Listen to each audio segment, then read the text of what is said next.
Hello everyone, this is another movie review. I am Mark, or Corm TV, and I'm with... TJ. yeah. And we got to see the newest Greek mythology movie that just came out, and that was The Wrath of the Titans.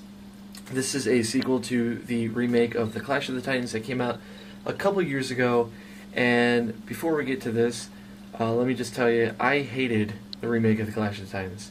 It had some good things, but like all in all, it was in the beginning of the 3D era of cinematics in our lifetime, and they just rendered it post-production, and it looked like crap, and it made the movie even worse. There was no storyline. I hated Zeus, and I don't even know why I was excited about this movie. So, did you like Clash of the Titans? Clash of the Titans had a little story and it was entertaining. It just failed on way too many levels. But after Immortals, I was ready for any type of Greek mythological movie that was semi-better than that. And you know what the funny thing is? If I didn't see Immortals, I think I would have not liked this movie as much as I do. And a little spoiler, I liked it. This was interesting. The story was simple, but it had a lot of impact with a lot of the fighting. It was really brutal and like realistic for what it is. It had great 3D effects, and I thought this wasn't shot in 3D, but I mean they had some good 3D action in there. Zeus was great. Liam Neeson is awesome, especially little spoiler. We get to see Zeus actually beat up people. And if you're a fan of Greek mythology, I think you're really going to like this. It sticks with the actual stories of Greek mythology and the base of the characters more than the last two films that dealt with this. Yeah, the funny thing is, too, I mean, you bring that up, but like, my name's Mark, so it's driven from Ares, so of course that's my favorite Greek god. And that was the one character I think had a minor problem. He was a big vagina. He had daddy issues, but he was still badass. But like, I don't know, maybe it's because I'm used to him, like in God of War, and he has like the flaming beard, and you know, all that stuff. But all in all, I think all the gods were represented well. Even the stuff, because I mean, you were mentioning stuff when we were watching the movie, like that I totally forgot about. I totally forgot about Zeus's father's name and how it sounds like a Green Lantern villain.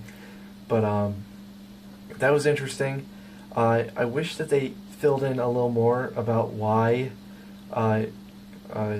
Cronus was bad. They didn't do a good job, but if you know Greek mythology, you know what he did and how he tried to kill his kids. And speaking of that, that began the Age of the Gods. By taking down Kronos and locking him away in Tartarus, they set the balance of the world to usher in the Age of the Gods. This was kind of the end of the Gods era. This was supposed to be the end of the movie, and without explaining how the era began, it's kind of an unfitting death to end it without more explanation on that matter. Yeah, and I, you know, we could spoil it, but I don't want to spoil it. But there are some gods that die in this, and for sure, I'm pretty sure that they're not going to make this a trilogy.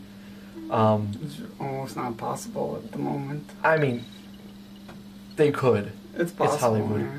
I mean, hell, if they're going to do the Teenage Mutant Ninja Turtle thing, I mean, they can do anything now with the aliens. But all in all, there was one thing that I would like to bring up. There was a part in the movie where I think they messed up on the editing.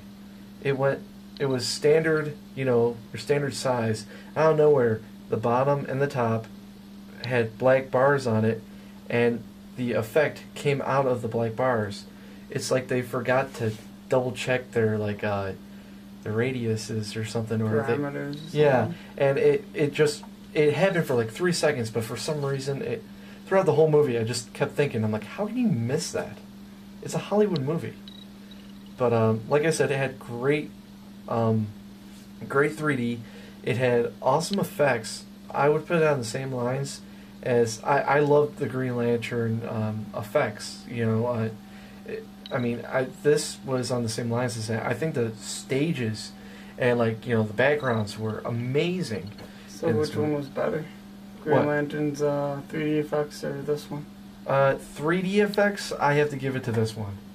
Overall effects, Green Lantern, because I'm a Green Lantern fanboy. I'm not gonna lie. I mean, I'm wearing a Green Lantern. Which villain was better, Parallax or Kronos?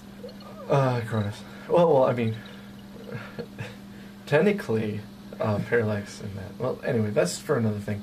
What do you give this out of 5? A 4.5. It was pretty solid on all aspects and only really failed on the minor details that don't really matter. Yeah. I have to give this a 4.5 as well. I would have given it a 5 out of 5, but there were some flaws that kind of irritated me. That editing scene, as well as there were some points. I wanted to get out of the movie theater a little earlier because I had to do a podcast, but when you're watching a scene and you're like, come on, get on with it, it usually gets you out a little bit. But I have to say the biggest ups for this was Zeus. Zeus was done right this time, and he wasn't done right last time. He was a complete asshole, and in this one he was good. Well, almost all the characters were done a lot better. Yeah. So we'll see you guys again. We didn't do one movie, which maybe we'll see later, which is The Hunger Games.